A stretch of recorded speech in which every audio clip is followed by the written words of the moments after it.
ታላቁ የኢትዮጵያ ህዳሴ ግድብ ግንባታ የመሰረተ ድንጋይ ከተጣለ ዛሬ ድፍን 14 ዓመቱን ይዟል። የግድቡ ግንባታ መጋቢት 24 ቀን 2003 ዓ.ም በወቅቱ የኢትዮጵያ ጠቅላይ ሚኒስትር በነበሩት አቶ መለስ ዜናዊ ተበስሮ ተጀምሯል። በኢትዮጵያውያን እጅና በኢትዮጵያውያን ብር ይገነባል የተባለው የህዳሴ ግድብ እስካሁን ከህብረተሰቡ የተሰበሰበው ገንዘብ 20.7 ቢሊዮን ብር መሆኑን የህዳሴ ግድብ ፕሮጀክት ማስተባበሪያ ጽሕፈት ቤት የህዝብ ግንኙነት ባለሙያ የሆኑት አቶ ኃይሉ አብራር ለሀገሬ ቴሌቪዥን ተናግረዋል። የፋይናንስ ምንጭ ሆነው ግድቡን እንደሚገነቡ የተነገረላቸው ኢትዮጵያውያንም አይነተ ብዙ የገንዘብና የአይነት ድጋፎችን እያደረጉ ነው ያሉት ባለሙያው በተያዘው 2017 ዓ.ም 1.6 ቢሊዮን ብር ለመሰብሰብ ታቅዶ በ6 ወር ውስጥ ከግማሽ በላይ የሚሆነውን ገንዘብ መሰብሰብ መቻላቸውንም ገልጸዋል። እንደ ባለሙያው ገለጻም በግማሽ በጀት ዓመቱ ከተገኘው ከ805 ሚሊዮን ብር በላይ ገንዘብ ውስጥ አብዛኛው ድጋፍ ከሀገር ውስጥ ቦንድና ስጦታ የተሰበሰበ ሲሆን ይህም ከ66 በመቶ በላይ እንደሚሆንና በ8100 አጭር የጽሑፍ መልእክት የተደረገው ድጋፍም ከ112 ሚሊዮን ብር በላይ መሆኑን ገልጸውልናል። ለታላቁ የኢትዮጵያ ህዳሴ ግድብ የህዝቡ ተሳትፎ ከተጀመረበት ጊዜ ጀምሮ ላፍታም ሳይቋረጥ ቀጥሏል።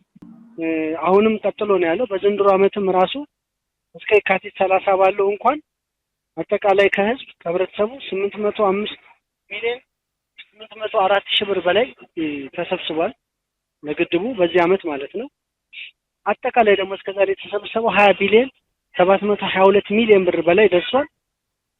በዚህ ደረጃ ለግድቡ የሚደረገው ድጋፍ በገንዘብም ቀጥሏል፣ በሞራልም ቀጥሏል።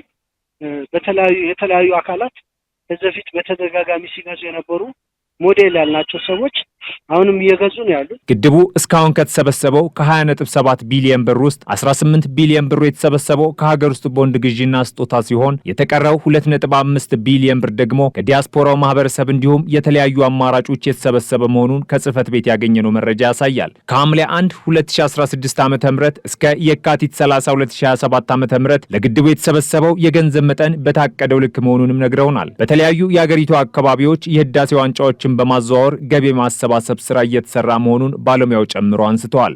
በታላቁ ህዳሴ ግድብ ዋንጫም ያው ባለፈው ዓመት ሲዳማ ነበር፣ ሶማሌ ነበር፣ አሁን ደግሞ ደቡብ ምዕራብ ኢትዮጵያ ይገኛል። በዛም በከፍተኛ ሁኔታ ድጋፍ እየተሰባሰበ ይገኛል። ያው ጠቅለል ብሎ በኋላ የሚገልጹልን ነው የዋንጫውን እና አጠቃላይ ሲታይ ግን ለታላቁ ህዳሴ ግድብ የሚደረገው ሁለንተናዊ ድጋፍ ገንዘብም በሞራልም የፐብሊክ ዲፕሎማሲም ድጋፍ አጠቃላይ ተፈጥሮ ሀብት እንክብካቤ ስራ ላይም በተፋሰስ ልማት በመሳሰሉትም ያለው ነገር ሁሉ ተጠናክሮ እንደቀጠለ ነው ያለው።